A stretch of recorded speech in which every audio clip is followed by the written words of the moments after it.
Hello प्यारे दोस्तों, आप सभी लोगों का स्वागत है हमारे यूट्यूब प्लेटफॉर्म पर। तो आज हम पढ़ने वाले एग्रोनॉमी की क्लास 6 जो हमारा फसलों का वर्गीकरण चल रहा था, उसमें एक वर्गीकरण बच गया था ये। तो इसमें आज हम पढ़ेंगे विशेष उपयोग के आधार पर फसलों का वर्गीकरण। तो पहला देखिए, इसमें नकदी फसलें। नकदी फसलें पहले किसे कहते हैं? ऐसी फसलें जिन्हें सीधे बाजार में बेचकर तुरंत लाभ कमाया जाए। ऐसी फसलें जिन्हें बाजार में खेत से काटकर तुरंत बाजार में बेचकर उससे लाभ कमाया जा सकता है। सामान्यतः इन फसलों का भंडारण करने में किसान रुचि नहीं रखता। इन फसलों को भंडारण स्टोर करने में किसान की रुचि नहीं रखता, इसलिए सीधे काटकर बेच देता है। वो कौन सी फसलें होती है? जैसे गन्ना, कपास, आलू, तंबाकू, चाय, कॉफी, रबर, सब्जियां, फल, बेबीकॉर्न इत्यादि। बेबीकॉर्न वही होता है जो मक्का का जो पॉपकॉर्न बनाने के लिए करता है, वही बेबीकॉर्न प्रजाति का नाम है, उसी को कहते हैं। दूसरा देखिए, आकस्मिक या ग्राहम फसलें किसे कहते हैं? तो पहला इसमें हो जाएगा, दो मुख्य मौसमी फसलों के मध्यांतर में उगाई जाने वाली फसलों को आकस्मिक या ग्राहम फसलें कहते हैं। इसका उदाहरण मूंग, उड़द, लाही। जैसे दो फसलें हैं, जैसे गेहूं हो गया, जैसे दो फसलें हैं, कोई भी एक फसल ले लो, जैसे गेहूं और चना के बीच में तोरिया की खेती करना, मूंग की खेती करना, उड़द की, लाही की, रबी वाली फसलें हैं ना, इसीलिए। जैसे गन्ने की फसल में सब बो देते हैं सरसों, तो सरसों फिर काट लेते हैं, गन्ना जब तक बढ़ता है तब तक सरसों कट जाती है, गन्ने वैसे पड़े रहते फिर बढ़ जाते हैं, उसी को कहते हैं लाही। तो जो सरसों प्रजाति में करा वो लाही है।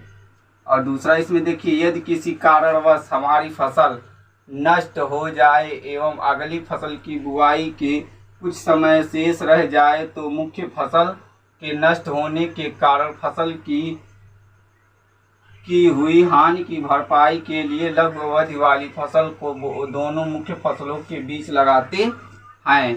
उदाहरण में तो यह जैसे कि हमने कोई फसल लगाई थी, बाढ़ आ गई या सूखा पड़ गया, नष्ट हो गई, और अभी अगली वाली फसल बोने में अभी कुछ समय बाकी है, तो जो नष्ट हुई फसल है उसकी भरपाई, जो हमने पैसे लगाए हैं बोने होने के लिए, उसकी भरपाई के लिए हमें कुछ करना चाहिए ना। तो उसके समय रहते हुए तोरियां लगा देते हैं।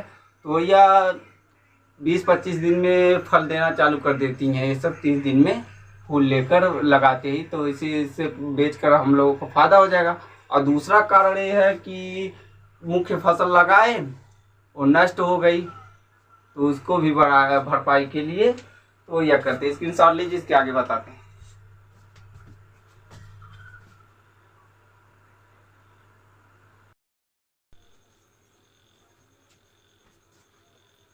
तो हम अब अगली वाली फसल को देख लेते हैं, मृदा आरक्षक फसलें। ये कौन सी? ऐसी फसल जो मृदा क्षरण को कम करती है। ऐसी फसल जो मृदा क्षरण को कम करती है, मतलब मृदा को कटने से रोकती है, उसे मृदा आरक्षक फसलें कहलाती हैं। इन फसलों का प्रयोग मुख्यतः मृदा क्षरण से ग्रसित क्षेत्रों में किया जाए, जहाँ मृदा क्षरण होती है। जैसे नहर वहार के किनारे पेड़ पौधे लगाए जाते हैं ना, तो ऐसे ही फसल भी रहती हैं, जिस क्षेत्र में जैसे कोई खलार जैसे खेत है, जैसे एकदम नीचला खेत है पानी के लगभग, वहाँ की मिट्टियाँ बह जाती हैं, जैसे नदी उदी किनारे, तो वहाँ पर ये फसलें उगाई जाती है। उदाहरण में मूंग, उड़द, सोयाबीन, लोबिया, ये सब मृदा क्षरण को रोकती हैं। चौथा देख लीजिए, मृदा क्षरण को बढ़ावा देने वाली फसलें। मृदा क्षरण को बढ़ावा भी देने वाली फसलें होती है। उदाहरण में देख लीजिए, मक्का, कपास, तंबाकू, अरार, अरंडी, ये सब मृदा क्षरण को ज़्यादा बढ़ावा देती हैं। इसीलिए है मक्का, कपास, तंबाकू, अरहर, अरंडी मृदा क्षरण। पांचवा देखिए, पास या फंदा फसल या ट्रैप क्रॉप। ट्रैप क्रॉप फसल क्या है? मुख्य फसल को कीटों को आकर्षित करने हेतु लगाई जाने वाली फसल को ट्रैप क्रॉप कहा जाता है। मतलब कि मुख्य फसल है, जैसे मैंने चना के फसल लगाया, अब चने की सुंडी हेलिकॉप्टर जो उसका प्रकोप ज़्यादा बढ़ गया, तो उसके चारों तरफ मैं अरहर कर लगा देता। तो अरहर के फूल जब फुलाएंगे तो उनकी तरफ आकर्षित हो जाएंगे, तो वहाँ से वो एक कार्य पे आकर्षित हो जाएंगे, तो वहाँ से उनको नियंत्रित करना आसान हो जाता है, इसीलिए इसे ट्रैप क्रॉप फसल कहते हैं। उदाहरण में देख लीजिए, कपास के चारों ओर भिंडी लगाना, और चने में अरहर चारों तरफ लगाना, वही ना लिखवा। पत्ता गोभी में सरसों को उगाना, और टमाटर के साथ गेंदा लगाना। स्क्रीनशॉट लीजिए, इसके आगे बताते हैं।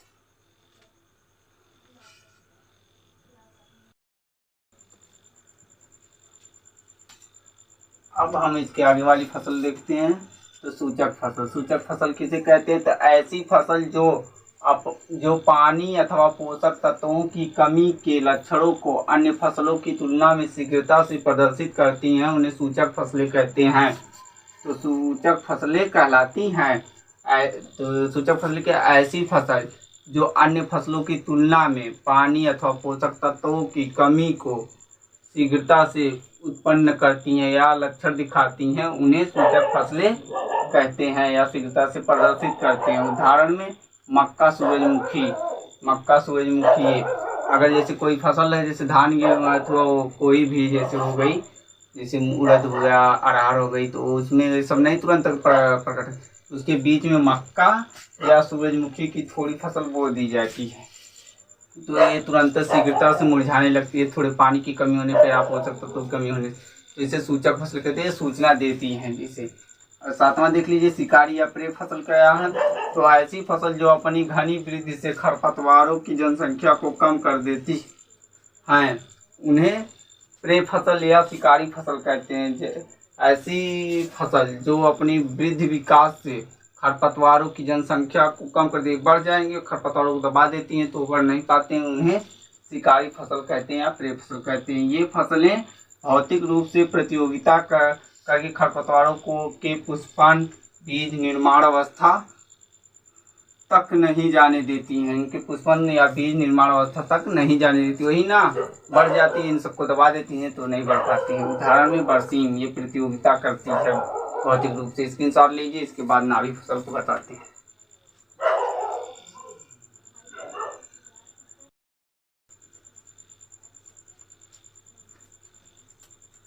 आगे देख लीजिए नाभी फसलें। नाभी फसलें किसे कहते हैं? तो कुछ फसलें किसी स्थान विशेष पर अन्य फसलों की तुलना में अधिक लाभ प्रदान करती हैं, उन्हें हब क्रॉप्स या नाभी फसलें कहते हैं। मतलब कि कुछ ऐसे फसलें हैं जो किसी स्थान पर अन्य फसलों की तुलना में ज़्यादा लाभ देती हैं, उन्हें नाभी फसलें कहते हैं। जैसे शहर के निकट सब्जियों की मांग ज़्यादा होती है, तो शहर के निकट सब्जियों की खेती करके अगर वहाँ पर बेचेंगे तो वहाँ पर ज़्यादा लाभ मिलेगा, ज़्यादा पैसे में बेच सकते हैं। शुगर मिल के निकट गन्ने की मांग ज़्यादा रहेगी, तो गन्ने की खेती चीनी बनाने के लिए। चिप्स फैक्ट्री में आलू की मांग ज़्यादा रहती है, तो चिप्स फैक्ट्री के पास आलू की खेती करके ज़्यादा से ज़्यादा महंगे दामे में बेच सकते हैं चिप्स फैक्ट्री। जिनिंग मिल का मतलब वही होता है कपास, जहाँ कपास से रेशे बनाए जाते हैं, वहाँ कपास की खेती की मांग ज़्यादा रहती है। तो समझ गए नाभी फसलें किसे कहते हैं? जैसे कुछ फसलें किसी स्थान विशेष पर फसलों की तुलना में अधिक लाभ प्रदान करती हैं, उन्हें हब क्रॉप्स या नाभी फसलें कहती हैं। उदाहरण ये हैं 4 ठे, स्क्रीनशॉट लीजिए। तो आज की क्लास यहीं पर समाप्त होती है। आपका ये चैप्टर फसलों का वर्गीकरण यहीं पर समाप्त होता है। आगे हम पढ़ेंगे, आगे बता दें कुछ महत्वपूर्ण परिभाषाएं और हैं, उनके बारे में हम पढ़ेंगे अगली क्लास में। तो आपको क्लास कैसी लगी कमेंट सेक्शन के माध्यम से बताइए, और वीडियो को लाइक कीजिए, शेयर कीजिए, और जो नए स्टूडेंट जुड़े हो चैनल को सब्सक्राइब कीजिए और घंटे का निशान दबाइए। Thank you.